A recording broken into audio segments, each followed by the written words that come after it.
We want to return to those startling revelations by Cassidy Hutchinson during the January 6th committee hearing yesterday. Former Trump White House acting chief of staff, Mick Mulvaney, called the testimony, quote, explosive. Mulvaney is a CBS News contributor, and he joins us now. Good morning, sir. Morning, Vlad. You worked with Cassidy Hutchinson, and you said you found her testimony eminently credible. In fact, you tweeted about this in a tweet you wrote, "I don't think she is lying." Why did you write that? Because I don't think she's lying. I thought her testimony yesterday was very compelling and very credible. We are hearing this morning that the U.S. Secret Service is pushing back on one of her allegations regarding the assault inside the limousine after the rally. But that's how these hearings are supposed to work. If she said something that was wrong, we would expect people to show up and testify to that fact.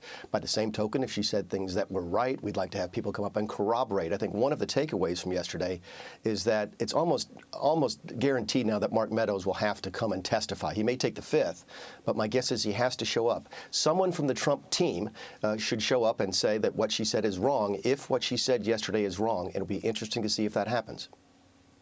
So, sir, you've been watching these hearings. Of course, diehard Trump supporters are pushing back on Ms. Hutchinson, but do you think that these hearings are changing mainstream Republicans, perhaps Republicans like yourself, about their attitudes regarding the former president?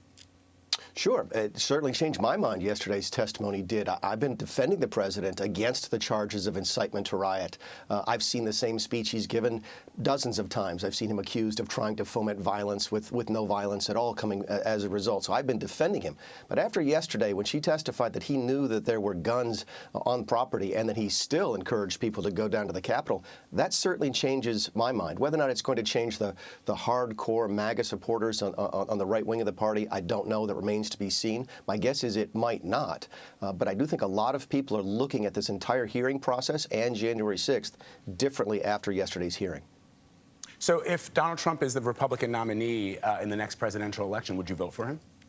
Yeah, I think that's one of the really good questions that come out of this, is that I think we've all assumed that Donald Trump is going to clear the field and run unopposed in a primary. I think one of the immediate outcomes of this, you asked about the impact on the electorate, I think there's a definite impact on the field of people who might run against him. I think one of the outcomes of yesterday is that Mike Pence is going to look much more hard at running in 2024. Maybe Ron DeSantis, Tim Scott. I'm sure Nikki Haley was on the phone yesterday saying, can I run for president? Maybe Mike Pompeo. I think the field of 2024 candidates in the Republican Party got a lot bigger yesterday. But yes or no, sir, if he runs again, would you vote for him? Oh, I count me amongst one of the Republicans that hopes he's not the nominee at this point. All right. Really quickly, you also said that in an op-ed for the USA Today that any way you slice it, it is obstruction of justice, talking about the evidence that the committee has against people who tried to intimidate witnesses.